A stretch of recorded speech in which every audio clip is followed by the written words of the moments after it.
আমাদের দেশের ফুটবল নিয়ে যারা দিনের পর দিন ছিনিমিনি খেলেছেন, তাদের দিকে তাকে আজ বুকটা ফেটে চিৎকার করতে ইচ্ছা করে। আচ্ছা টেটু ভাই, একটা সাধারণ প্রশ্ন করি, রাগ করবেন না তো? নাকি সত্যি কথা শুনলেই গায়ে ফোসকা পড়ে? আপনার মতো অযোগ্য ব্যক্তিরা যখন নীতি নির্ধারক চেয়ারে বসে থাকেন, তখন দেশের ফুটবলের এই দেউলিয়া দশাই তো স্বাভাবিক। ইচ্ছে করে স্রেফ নিজেদের স্বার্থে বাফুপের কোচ নিয়োগে যে খামখেয়ালি আপনারা করলেন, তার জবাব কে দেবে? ক্রিস কোলম্যানের মতো একজন হাই প্রোফাইল কোচ বাংলাদেশ ফুটবলের দায়িত্ব নিতে পারতেন, কিন্তু আপনারা তা হতে দিলেন না। কেন দিলেন না? কারণ কোলম্যানের মতো ব্যক্তিত্ব আপনাদের হাতের পুতুল হয়ে নাচবে না। তাই ঘুরে ফিরে সেই থমাস দুলির সাথে চুক্তি। কেন? কারণ দুলিকে আনলে সিন্ডিকেট টিকিয়ে রাখা সহজ হবে, নিজেদের পকেট ভারী করার পাইতারা করা যায়। ঠিক বললাম তো নাকি ভুল? রাগ দেখাবেন না টিটু ভাই, দেশের কোটি ফুটবল ভক্তের দীর্ঘশ্বাসের অভিশাপ কিন্তু আপনাদের ছাড়বে না। আমরা ভেবেছিলাম দিন বদলাবে, সালাউদ্দিন যুগের অবসানের পর যখন আপনি এলেন আমরা বুক বেঁধেছিলাম, কিন্তু তাবিত আওয়াল সাহেব, আপনিও শেষ পর্যন্ত একটা পুতুল ছাড়া আর কিছুই প্রমাণ করতে পারলেন না। দেশের মানুষের আবেগ, কোটি ভক্তের চোখের ভাষা, কোনো কিছুই কি আপনার মনে দাগ কাটলো না? আপনিও কি শেষ পর্যন্ত এই নোংরা সিন্ডিকেটের অংশ হয়ে গেলেন?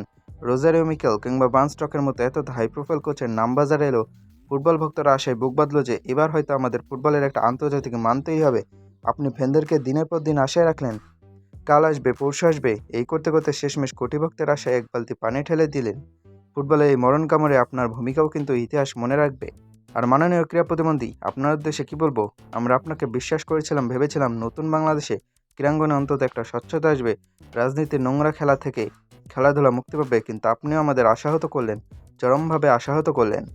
এই দেশে কোনোদিন ফুটবলের উন্নতি হবে না, কোনোদিন না। কারণ কি জানেন? কারণ এই অন্যায়, এই সিন্ডিকেট, এই দুর্নীতির বিরুদ্ধে জোরালো প্রতিবাদ করার মতো কেউ নেই। যারা চেয়ারে বসে আছেন তারা সবাই যেন মিলেমিশে একাকার, সবাই যেন খেয়ে দিয়ে বসে আছেন একেবারে চুপ। মনে হয় কে যেন সবাইকে মুখ বন্ধ করার ম্যাজিক ওষুধ খাইয়ে দিয়েছে।